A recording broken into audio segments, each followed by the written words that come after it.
Indonesia diklaim lambat dan takut Amerika. Jet tempur siluman Su-57 siap mendarat.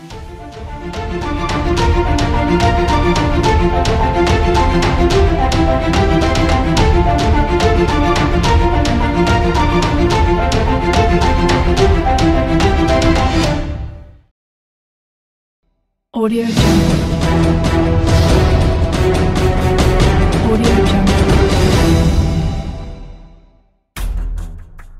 Dilansir dari zonajakarta.com, Indonesia sebagai negara besar bisa ketinggalan dalam persaingan kekuatan udara di ASEAN, setelah Vietnam dikabarkan tertarik membeli jet tempur siluman generasi kelima, Su-57. Berbicara di Forum Army 2024, Direktur Dinas Federal untuk Kerjasama Teknik Militer, Dmitry Sugaev mengatakan, Rusia telah menerima permintaan 5 negara untuk membeli Su-57. Pesawat multifungsi Su-57 merupakan produk dengan teknologi tinggi. Pembuatan pesawat ini melalui pengawasan dan supervisi ketat dari berbagai ahli, jelas Dmitry Sugaev kepada kantor berita Rusia. Minat negara lain terhadap Su-57 sudah banyak. Pengajuan permintaan yang relevan juga sudah kami terima, tambahnya. Meski tidak menyebutkan negara yang tertarik membeli Su-57, namun bocoran menyebutkan, negara yang tertarik membeli Su-57 adalah India, Aljazair, Turki dan anggota negara ASEAN, Vietnam. Jika ini benar, maka Indonesia akan menjadi negara besar di ASEAN yang tertinggal dalam pengadaan pesawat tempur. Sampai saat ini Indonesia belum memiliki pesawat tempur generasi kelima. Negara ASEAN yang sudah memiliki pesawat kelas ini adalah Singapura yang sudah membeli 8 unit F-35B dari Amerika Serikat. Bahkan, Singapura bakal memiliki 20 pesawat generasi kelima, setelah membeli F-35A dari Amerika yang akan datang pada 2030.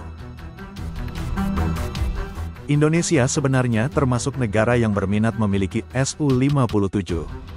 Hal itu terungkap pada Airshow MKS 2021, saat CEO Rosoboron Export, Alexander Mikhaev menjawab pertanyaan wartawan.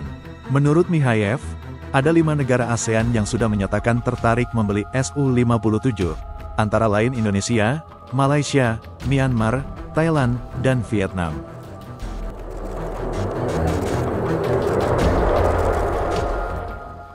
Pengadaan pesawat generasi kelima memang sudah semakin menjadi kebutuhan penting bagi beberapa negara untuk kekuatan udara, termasuk ASEAN, mengingat konstelasi geopolitik yang makin sulit diduga.